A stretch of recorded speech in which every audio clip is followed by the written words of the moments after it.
a lot of tips that I give people on a daily basis is do something, because everybody can listen to the podcast, read the books, but nothing is like the experience of actually going out there and trying it. And you're not afraid. So, for one, kudos for that. And I mean, I think that's a gem in itself. Not being afraid though so I'm pretty sure you've also run across people who they just want to consume content and they never try anything, right? Yeah, all the time, especially on Instagram. My DMs are crazy. But I would definitely say, like, as far as shot in the dark, like I was a little scared at first too. Like, I call what I was on. Say it took me 3 years, basically 2 years to get my first deal.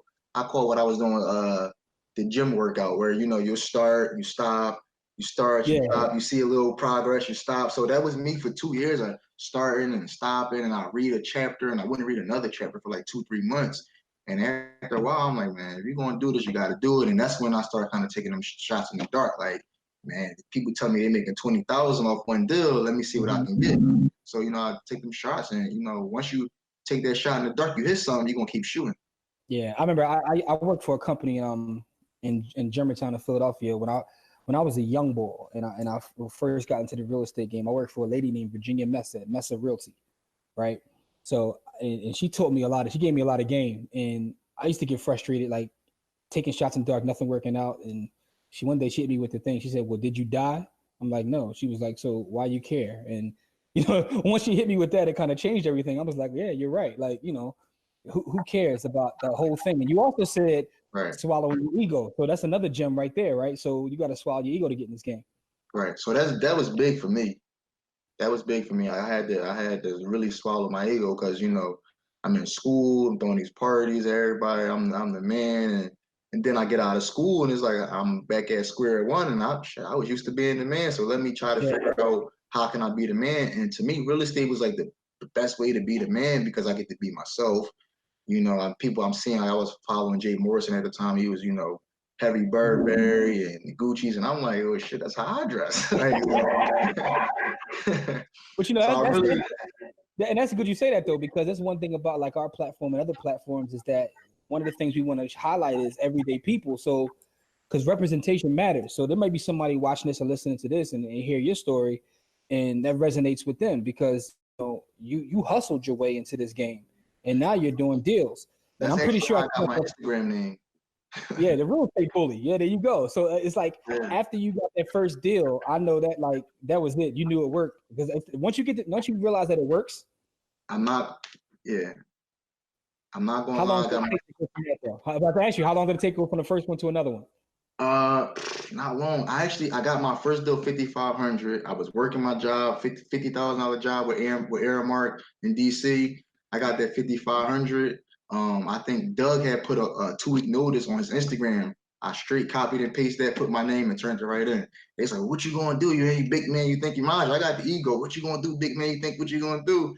And I'm like, I want to do this real estate, man. Y'all crazy. So took that 55. Hold on. You made one wholesale deal and put your 2-week notice. I'm out. I know, it's really what it is.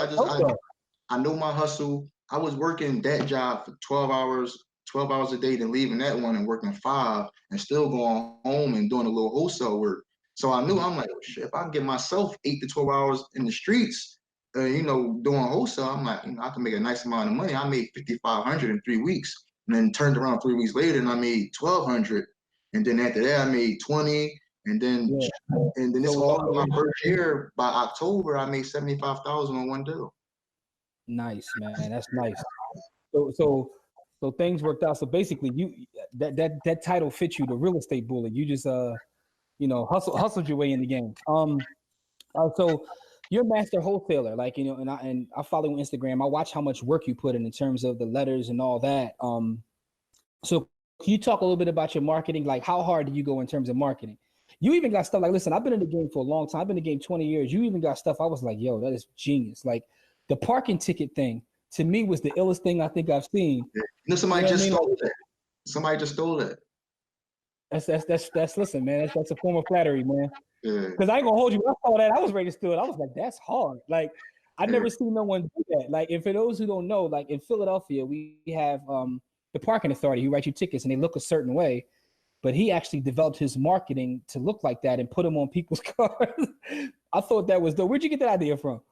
So when I worked in DC, when I lived in DC, some guy put $100. So I had the $100 bill thing too, but somebody put $100 bill on my car, and I'm drunk coming from the club. I'm like, oh man, I got $100, and it was a little marketing for his CD, and I'm like, damn, like that was kind of dope, and it made me think of the $100 bill, and then also the parking tickets. I'm like, if I would have came out to a ticket, I'd been pissed. So I kind of been sitting on it for like 2 years, and I'm like, man, let me try this out.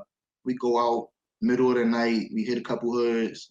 It's like the fastest marketing I've ever done, and the response is crazy because you get some people that think it's a good idea, some people think it's a bad idea. I've had just in 2 weeks I've been doing it. I had the 911 call, 311, state reps, board leaders, all kinds of little stuff. I'm just hoping that it make the news, man. I want to be on Fox. The reason it stuck out to me is because, and I'm pretty sure it's like this in every like big city, right? So you see people who do wholesaling. We buy houses, I buy houses, she buys houses, the bandit signs and all that.